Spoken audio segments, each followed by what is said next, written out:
आज 31 अखेर Belgaum district cooperative बँकेचं आढावापत्र सांगायचं उद्देश म्हटलं तर खरोखरच आनंद होतोय की ह्या वर्षात आम्ही साधारणपणे नवीन 8 ब्रांचेस ओपनिंग केलेले आहेत। टोटल 112 ब्रांच आपल्या बेळगाव डिस्ट्रिक्ट मध्ये बेळगाव डीसी बँकेचं आहे।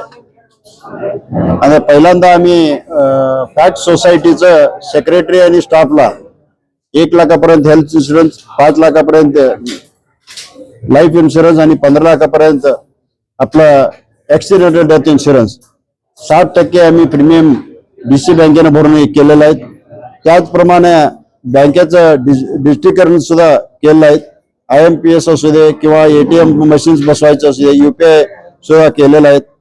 आणि रिझर्व्ह बँक ऑफ इंडिया तर्फे इव्हन आम्ही सायबर सुरक्षेचं फ्रेमवर्क पण केलेलं आहे। आणि आपलं ठेव संग्रह म्हटलं तर डिपॉझिट्स ह्या वर्षी हायेस्ट झाले आहेत। साधारणपणे ह्या वर्ष अखेर 6,703 कोटी 36 लाख असं झालंय। ते मागचे मार्च 25 पेक्षा बी ह्या मार्च 26 ला 716 कोटी 30 लाख रुपये जास्ती झालेले आहेत। आणि कृषी संबंधित आपलं 0% 4,77,764 शेतकऱ्यांना 3,818 कोटी 79 लाख असं दिलेलं आहे। आणि 444 शेतकऱ्यांना 24.54 कोटी असं ट्रॅक्टर आणि पाईपलाईन लोन दिलेलं आहे। आणि 165 संघांना 22.89 कोटी असं गोडाऊन लोन पण दिलेलं आहे। आणि 3,64,02,04 शेतकऱ्यांना 2026-27 मध्ये यशस्वीने योजनेची नोंद सुद्धा केलेल्या आहेत।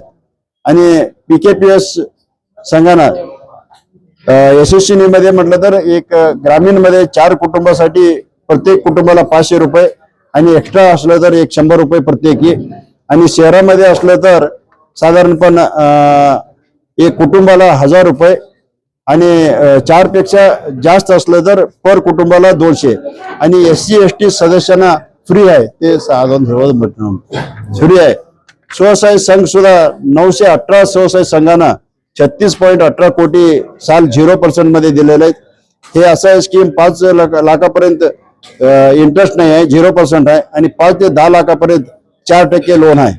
आणि आता मी नवीनच जी स्कीम जे चालू केलेलं आहे non agriculture loan, tractor, truck असू दे, कार असू दे किंवा कमर्शियल व्हेकल्स, हाऊसिंग अशा प्रकारमध्ये 160 कोटी आता लोन दिलेले आहेत। आणि नवीन सुद्धा सोसायटी तर्फे सुद्धा द्यायचं एक हे केलेलं आहे। आणि गोल्ड लोन 173 कोटी दिलेलं आहे। आणि ह्या वर्षी आम्हाला टोटल प्रॉफिट 56 करोड 25 लाख असं झालेलं आहे, 56 कोटी 25 लाख। आणि ह्यामधून आम्ही आता एक तर नोकरांना बोनस एक 15% आणि 6% इन्सेंटिव्ह अशा प्रकारचे 21% डिक्लेअर केलेले आहेत। आणि शेतकऱ्यांना सुद्धा आम्ही जनरल मीटिंग झाल्यावर एक डिव्हिडंड सुद्धा द्यायचं आणि काही NPA हे वगैरे प्रोव्हिजन करून हे प्रॉफिट मधून असं करणार आहे। आणि जे बऱ्याच दिवसापासून एक JN इन्फ्रास्ट्रक्चर जयशील शेट्टीनं लोन दिलंय 4 एकर मधून सांगत होतं, ते सुद्धा मार्च अखेरला त्यांनी 130 कोटी पूर्णच भरून काढलं आणि नील झालं। आणि त्याप्रमाणे 11.60 कोटी त्यांनी व्याज सुद्धा भरलंय। आणखीन एक लक्ष्मीनारायण असं शुगर फॅक्टरीला पण दिलेलं आहे, असं वरच्यावर काही तर YouTube मध्ये आणि चॅनल मध्ये येत होतं। त्यांनी सुद्धा आपल्याला 20 कोटी ह्या वर्ष अखेरपर्यंत व्याज भरलेलं आहे। आणि रेग्युलर आहेत, दोन्ही अकाउंट पण रेग्युलर होतं आणि रेग्युलर आहेत। आणि इथून पुढे त्यांचं हे इन्स्टॉलमेंट चालू होणार। ह्या प्रमाणामध्ये आपलं बेळगाव डीसी बँक जिल्हा पालकमंत्री सतीशचंद्र जारकिहोळी आणि आपलं आरबावीचं MLA आपला आणि KMFचा अध्यक्ष बालचंद जारकिहोळी यांच्या नेतृत्वाखाली आणि सर्व आपल्या डायरेक्टरचं विश्वासानं व्यवस्थित पण चाललेत। सर्वांना माझं एकच विनंती आहे, आपल्याला बेळगाव डिस्ट्रिक्ट मध्ये कोणी असलं तर सुद्धा नॅशनलाइज बँक, मल्टीनॅशनल बँक मध्ये काय कर्ज देतात ते सर्व कर्ज आपल्याकडे उपलब्ध आहेत आणि सर्वांना याचा लाभ घ्यावा असं विनंती करतो। नमस्कार।